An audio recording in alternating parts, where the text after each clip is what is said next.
एक बार की बात है, दिल्ली के रेलवे स्टेशन के बाहर बहुत सारे भिखारी बैठा करते थे। उनमें से एक का नाम था सविता। सविता की एक बहन भी थी जिसका नाम रूपा था।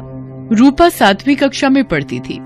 सविता जब 15 साल की थी तभी उसके माता पिता का देहांत हो गया था, जिसकी वजह से सविता के नाजुक कंधों पर अपनी बहन रूपा और अपने घर की जिम्मेदारी उस पर आ जाती है। ऐसी हालत में गरीबी उसका पीछा छोड़ ही नहीं रही होती है। बहन की पढ़ाई और दोनों का पेट पालने के लिए सविता रेलवे स्टेशन पर भीख मांगा करती थी। साहब, भगवान के नाम पर दे दो, भगवान आपका भला करेगा साहब। कहाँ से आ जाते हैं, चल हट। ये कहकर वो आदमी वहाँ से चला जाता है और सविता फिर से भीख मांगने लगती है। भगवान के नाम पर दे दो बाबा, तुम्हारा भला होगा, भगवान तुम्हारी हर इच्छा पूरी करेगा। अरे बेटिया, भगवान ने तुम्हें 2 हाथ दिए हैं, वो भीख मांगने के लिए नहीं दिए हैं। बेहतर होगा कि तुम कुछ काम धंधा करो, चलो जाओ यहाँ से। ऐसा कहकर वो बूढ़ा आदमी वहाँ से चला जाता है। ये सब सुनकर सविता को बहुत बुरा लगता है। वो मन में ठान लेती है कि मैं अपनी पढ़ाई पूरी नहीं कर सकी, पर मैं अपनी बहन को बहुत पढ़ाऊंगी और उसे उसके पैरों पर खड़ा करूंगी। ये सोचकर वो फिर से भीख मांगना शुरू कर देती है। तभी उसकी नजर एक चाय वाले की दुकान पर जाती है। उसके यहाँ कई सारे लोग काम कर रहे थे। उसके मन में एक विचार आता है कि अगर मैं इस चाय की दुकान पर जाऊं और काम मांगू तो मुझे काम मिल सकता है। चलो कोशिश करके देखती हूँ। ऐसा कहकर सविता उस चाय वाले की दुकान पर चली जाती है और चाय वाले से, मालिक, क्या आपके यहाँ मुझे कोई नौकरी मिलेगी? तुम तो भिखारिन हो, फिर तुम्हें क्यों नौकरी चाहिए? मालिक, मुझे काम की बहुत जरूरत है। मैं भिखारिन का जीवन व्यतीत नहीं करना चाहती। मैं अपनी मेहनत से कुछ करना चाहती हूँ। मैं आपके यहाँ मन लगाकर काम करूंगी। आप मुझे एक मौका दे दो मालिक। ठीक है, कल से काम पर आ जाना, लेकिन जो काम मिले वो करना पड़ेगा, ठीक है? हाँ मालिक, आप जो काम बताओगे मैं सब करूंगी। ऐसा कहकर सविता खुशी खुशी अपने घर चली जाती है और अपनी बहन से कहती है, रूपा, आज मैं बहुत खुश हूँ। मुझे आज काम मिल गया है। अब से मुझे भीख नहीं मांगनी पड़ेगी। दीदी, ये तो सच में बहुत अच्छी खबर है। अब आपको भिखारिन बन के अपनी जिंदगी गुजारनी नहीं पड़ेगी। मैं बहुत खुश हूँ दीदी। अब मैं काम करके कमाऊंगी और तुम मन लगाकर पढ़ाई करना। अगले दिन सविता दुकान पर चली जाती है और वहाँ दिया हुआ काम अच्छी तरह से करती है। सविता अपना काम बड़ी मेहनत और बड़ी लगन के साथ करने लगी। उसके काम से चाय वाला बहुत खुश था। एक दिन चाय वाला सविता को बुलाता है और कहता है, अरे सविता, तू इतना मन लगा कर काम करती है, मैं तेरे काम से बहुत खुश हूँ बिटिया। तुम्हारी अधूरी पढ़ाई क्यों नहीं पूरी करती हो बिटिया? मालिक, आपने मेरे बारे में इतना सोचा, यही मेरे लिए बहुत बड़ी बात है। मैं आज जो भी कमाती हूँ वो मेरी बहन की पढ़ाई और खाने पीने का खर्चा निकालती हूँ। मालिक, इसमें से मैं पढ़ाई कैसे करूँगी? तुम पढ़ाई शुरू कर दो बिटिया, मैं तुम्हारी पढ़ाई का सारा खर्चा उठा लूंगा। और हाँ, फिर जब तुम्हारे पास पैसे आ जाएंगे तो तुम मुझे वापस कर देना, ठीक है? ये सब बात सुनकर सविता की आंखें भर आती हैं और सविता रोने लगती है। मालिक, हमारे माँ पिताजी के बाद सिर्फ आपने ही मेरा साथ दिया है।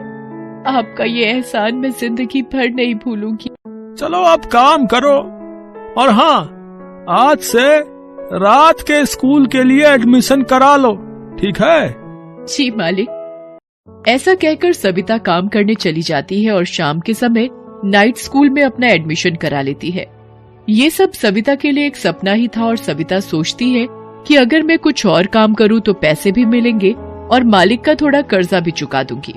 अब यही बात सोचकर सविता सुबह उठकर सभी के घरों में न्यूज़पेपर डाला करती थी और चाय की दुकान पर आकर मन लगाकर काम किया करती थी, और उसे जो बचा हुआ समय मिलता था उसमें वो अपनी पढ़ाई पूरी करती थी। इधर रूपा बहुत होशियार बच्ची होने के कारण वो अपने स्कूल में प्रथम स्थान पर आया करती थी। और एक दिन रूपा अपनी दीदी से कहती है कि दीदी, मैं सोच रही हूँ कि चाय वाले चाचा के यहाँ अगर हम कुछ खाने की चीजें रखें और कुछ नाश्ता बनाए तो उनकी दुकान बहुत अच्छा चलेगी और आमदनी भी अच्छी आएगी।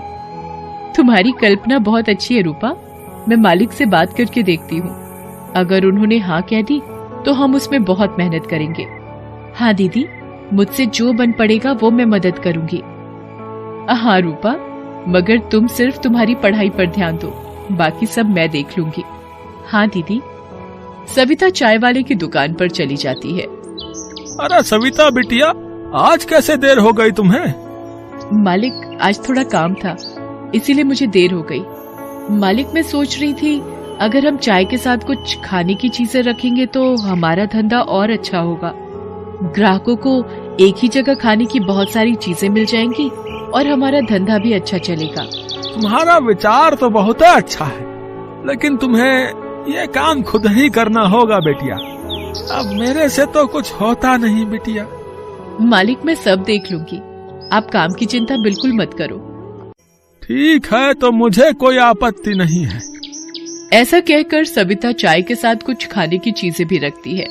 लोगों को एक ही जगह सभी चीजें मिलने की वजह से सभी लोग चाय वाले की दुकान पर आने लगे। अब बढ़ती भीड़ को देख चाय वाला बहुत खुश हो गया था। अब उसे सविता पर पूरा विश्वास हो गया था कि सविता ही उसकी दुकान आगे बढ़ाएगी। अब सविता रात के समय पढ़ाई और दिन में काम किया करती थी और थोड़े ही दिन में उसकी मेहनत रंग लाई। चाय वाले की छोटी सी दुकान अब बड़ी दुकान बन गई थी और थोड़े ही दिनों में सविता ने पढ़ाई का खर्चा चाय वाले को दे दिया। अब सविता अपनी पढ़ाई पूरी कर चुकी थी और रूपा भी 12वीं की परीक्षा पास कर लेती है। पूरे जिले में रूपा का पहला नंबर आता है। ऐसे ही कुछ दिन बीत गए और सविता की मेहनत से छोटी सी दुकान पहले बड़ी दुकान में और फिर 3 दुकानों में तब्दील हो गई। अब उसकी दुकान इतनी चलती थी कि लोग खास तौर पर उसकी दुकान पर चाय पीने आया करते थे और साथ ही में रखे हुए खाद्य पदार्थ भी खाया करते थे।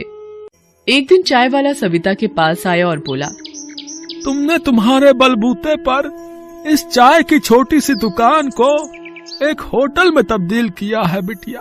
ये सब तुम्हारी मेहनत का फल है बिटिया। मालिक, आपकी ही कृपा है। अगर आप मुझ जैसी भिखारिन की मदद ना करते और काम करने का मौका नहीं देते तो मैं यहाँ नहीं होती मालिक।